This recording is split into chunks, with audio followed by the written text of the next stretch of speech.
What if I told you that Mercedes might have lost its biggest advantage, just when McLaren has figured out how to use it better than them? Because what we saw after the Japanese Grand Prix was not just another race.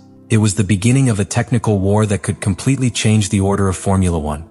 Mercedes is in trouble, serious problems, and the most worrying thing is not the FIA, nor the technical directives. It is McLaren. Yes, your own client. Because while Mercedes was forced to quietly tweak its power unit, McLaren has been watching, analyzing, and is now ready to reveal a stark trick that could leave the German team completely exposed. And believe me, when you understand what is really happening in those first few meters, nothing will ever look the same again. Mercedes arrived in Japan with increasing pressure, not only because of performance, but because of all the noise that had been generated around its power unit.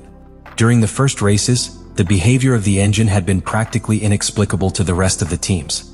The ability to maintain a constant energy deployment without thermal drops or performance losses placed them in a privileged position compared to their rivals.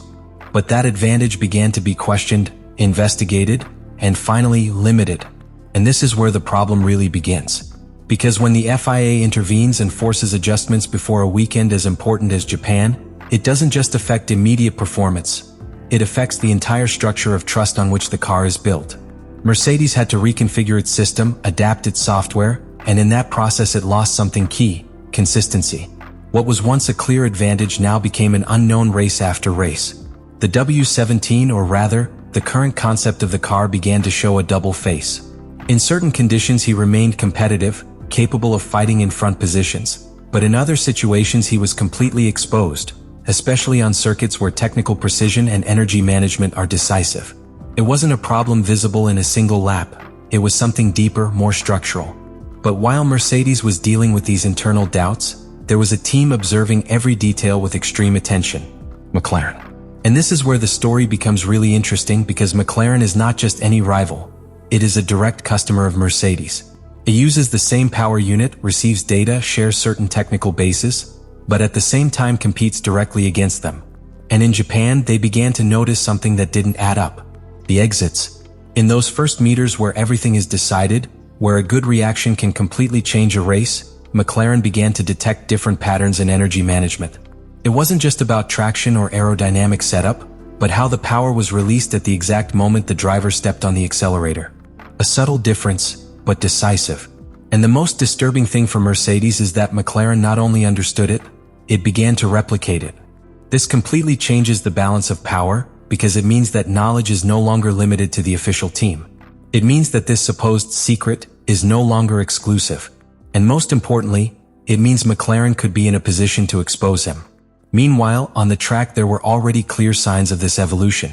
McLaren showed an increasing ability to gain positions in the early stages of the race, even in complicated conditions, where traction and power delivery make the difference between attacking or defending. It wasn't a coincidence. It was the result of something much deeper that was just beginning to surface. So now the scenario is completely different. Mercedes no longer only has to worry about recovering performance. It has to worry about what McLaren knows. Because if that trick at the start becomes public, they would not only lose advantage, they would lose control of the narrative. And in Formula One, when you lose control of the narrative, you lose everything. The most dangerous thing for Mercedes is not what has already happened, but what is about to happen. Because while the German team tried to stabilize its performance after the forced adjustments, McLaren took a step further.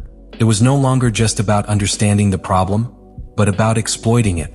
And at this point, the situation completely changes direction, because McLaren begins to work not as a customer following instructions, but as a team that is deciphering the real limits of the Mercedes engine, and taking them even further. After the Japanese GP, an increasingly stronger idea began to circulate within the paddock. McLaren had found a more efficient way to manage energy deployment at starts. Not an exact copy of what Mercedes did, but an optimized interpretation, adapted to its own aerodynamic concept and the way in which its car transfers power to the asphalt. And here is the key to everything. Because while Mercedes lost part of its advantage by having to modify its system, McLaren started from a different base, without those initial restrictions, which allowed it to experiment without the same structural limitations. This gave them technical freedom that, combined with their aggressive evolution of the car, opened a window of performance that no one was seeing coming. What started as a suspicion quickly became an internal certainty. McLaren's output was too good to be a coincidence. In the first meters, the car not only reacted better, it seemed to have a more progressive but at the same time more forceful power delivery. A combination that in Formula One is extremely difficult to achieve because normally you have to sacrifice aggressiveness to gain control, or vice versa. But McLaren was achieving both, and that set off all the alarms. Because if a customer team manages to optimize the behavior of the engine better than the manufacturer itself, then the problem is no longer technical, it is structural. From that moment on, tension began to escalate. Not publicly, not with direct statements, but in meetings, in data exchanges, in conversations within the paddock. McLaren began to question internally why there were differences in behavior that could not be explained by chassis or aerodynamics alone.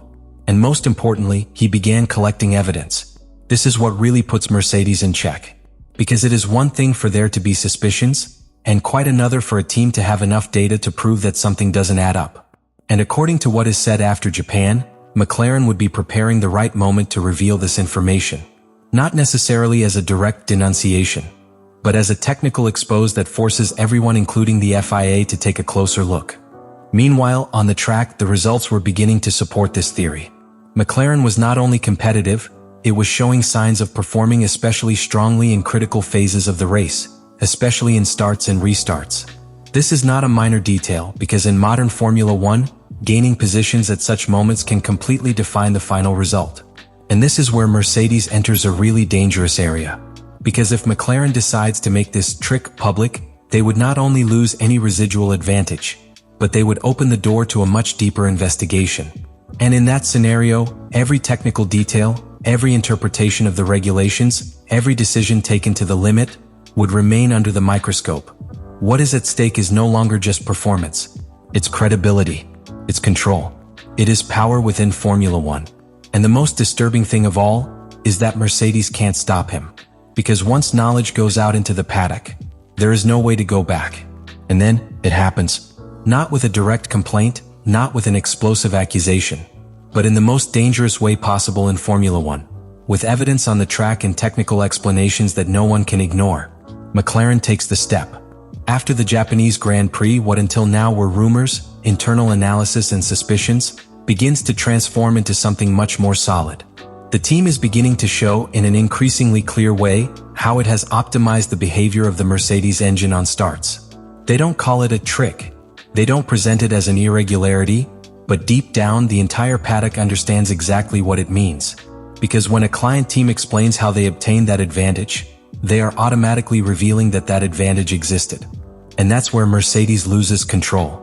What was once quiet superiority now becomes the center of attention. Engineers, rival teams, and the FIA itself begin to look closely at every piece of data, every telemetry, every acceleration phase. And in that process, the narrative changes completely. Mercedes is no longer the team leading innovation. It is the team that is being questioned. The pressure becomes unsustainable. Because now it's not just about track performance. It's about justifying how the system worked before, why there were differences, and above all, why a client has been able to expose something that the official team never openly explained. And in parallel, the sporting coup. McLaren not only reveals, it also capitalizes. His starts become one of the strongest weapons on the grid. They gain positions, control races from the beginning, condition rival strategies. What was once a chaotic phase now becomes a point of systematic advantage. And in such a tight championship, that changes absolutely everything. Meanwhile, Mercedes enters a dangerous spiral. They lose the technical reference. They lose the strategic advantage.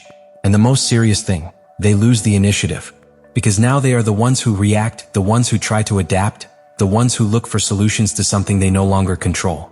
The team that led the way now runs after the others, trying to understand when everything escaped them. And the reality is harsh. It wasn't in Japan. It was not with the technical directive. It was at the time when another team understood its own engine better. That is the real turning point. From here, the championship enters a new phase. McLaren stops being a potential threat and becomes a real reference. And Mercedes, for the first time in a long time, no longer has clear answers. Just questions. Questions that the entire paddock also asks. To what extent was that initial advantage legal? Who else can replicate it now? And how much time does Mercedes have left to react before it's too late? Because in Formula One, when a secret stops being a secret, it becomes the beginning of the end. What started as a simple technical advantage ended up becoming an existential threat for Mercedes. Because in Formula One, there is nothing more dangerous than losing control of what made you dominant. And that is exactly what has happened here. Mercedes built a superiority based on the management of its power unit, especially in key moments such as starts. But the moment that advantage was limited, observed and finally reinterpreted by McLaren, everything changed. It was no longer a secret. It was shared knowledge. And when that knowledge falls into the hands of a team that also has one of the most complete cars on the grid, the result is inevitable. They become a direct threat. And in this case, something even more dangerous, an exhibitor. McLaren has not only leveled the playing field, it has made it clear that Mercedes' dominance had more layers than it seemed. And in doing so, it has caused a domino effect within the paddock. Now everyone looks, everyone analyzes, everyone tries to replicate. And Mercedes no longer sets the pace. Follow him. This is the true turning point of the championship. Not a victory, not a podium, but a silent but devastating shift of power. Because from now on, every exit, every first subway, every reaction when the traffic lights go out, will be a constant reminder of what they have lost, and who has made the most of it. The big question is no longer whether Mercedes can return. The big question is whether he will do it in time. Because McLaren is no longer chasing. McLaren already understood the game. And when you understand the game better than the one who created it, usually the ending is already written. Let me know in the comments what you think about all this.